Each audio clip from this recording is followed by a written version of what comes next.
Religion हमें भगवान जी के पास नहीं, उनसे और भी दूर ले जाता है। और ये उल्टी सीधी सी लाइन है हमारे प्यारे ओशो जी की। जब मैंने सुना ना, मैंने कहा बंदा फिर से सटक गया, इसको टेंशन नहीं मिल रही, अभी उल्टा पुल्टा बोलेगा और इसका नया प्रोडक्ट है रिलीजन। पर एज यूजुअल मैं तो जेन जी हूँ, मुझे गलत चीज़ों के बारे में पढ़ने का बहुत इंटरेस्ट आता है। तो मैंने नेक्स्ट क्वेश्चन इनका पढ़ा कि अगर रिलीजन के नाम पे इतना ही प्यार बताया जाता है तो हमारी हिस्ट्री में जितनी भी मेजर मेजर खूंखार लड़ाइयाँ हुई हैं वो रिलीजन के नाम पे ही क्यों हुई हैं? हर टेररिस्ट रिलीजन का नाम लेके जान क्यों लेता है और हर सेंट रिलीजन का नाम लेके जान बचा भी लेता है? तो प्रॉब्लम भगवान जी में है, रिलीजन में है कि हम में? क्योंकि इतना तो क्लियर है जितना मैंने उसके बारे में पढ़ा ना, कि ओशो को ना शायद भगवान से इतनी प्रॉब्लम नहीं है, क्योंकि वो खुद कृष्ण जी, महावीर जी, बुद्धा जी की टीचिंग्स के बारे में बताते हैं। उनको, मुझे लगता है उनको ना हमारी आइडेंटिटी से प्रॉब्लम है। क्योंकि उनका नेक्स्ट क्वेश्चन ये था, तुम कौन हो?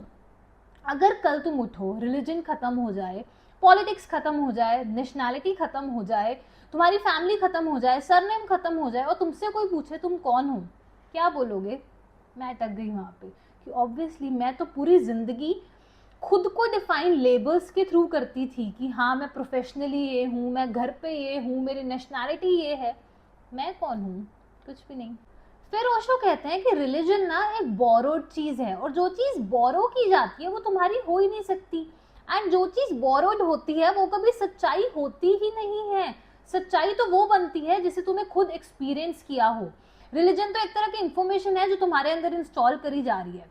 कमाल होगी, मतलब बचपन से लेके अभी तक मेरी दादी, मेरे मम्मा, मेरे पापा मेरे अंदर इंस्टॉल करते जा रहे हैं कि हाँ बेटा ये हमारा कल्चर है, ये हमारे फेस्टिवल्स हैं, ये हमारे राम सीता जी हैं, ये हमारे शिव पार्वती जी हैं।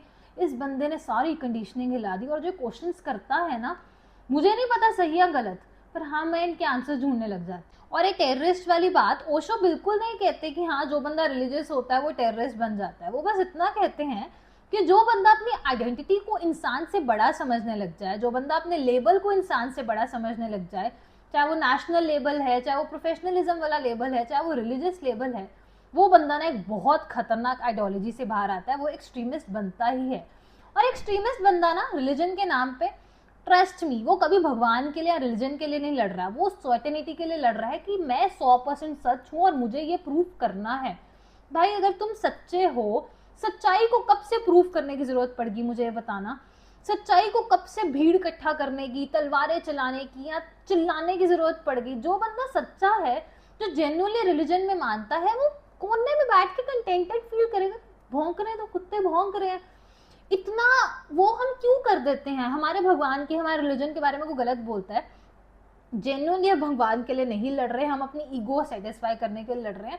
भगवान को दर्द होता है? भगवान इस स्टेट में है कि उनको दर्द होता है कि हाँ हम छोटे छोटे प्राणी उनके बारे में गलत बोल रहे हैं? या हम उस स्टेट में है कि हम भगवान के लिए लड़ेंगे? हंसता होगा यार भगवान हम पे। यार मुझे नहीं पता ओशो गलत है, मैं गलत हूँ, आप सही हुए, हम सब गलत है, पर मुझे बस इतना पता है कि आज जो मैंने बात की थोड़ी बहुत, अगर उसमें आपको थोड़ा सा भी गुस्सा आया ना, तो यार आप लोग भी ईगो पे ले रहे हो। रिलीजियस बंदा ऐसा बिल्कुल भी नहीं होता। क्योंकि ट्रस्ट में, मुझे ऐसे लगता है कल को भगवान हमें कभी मिलेंगे ना, वो कभी नहीं पूछने वाले तुमने मेरे रिलीजन को प्रोटेक्ट किया था। वो सिर्फ ये बोलेंगे मेरे नाम पे तुमने कितने लोगों को प्यार किया और कितने लोगों से नफरत। क्या जवाब दोगे?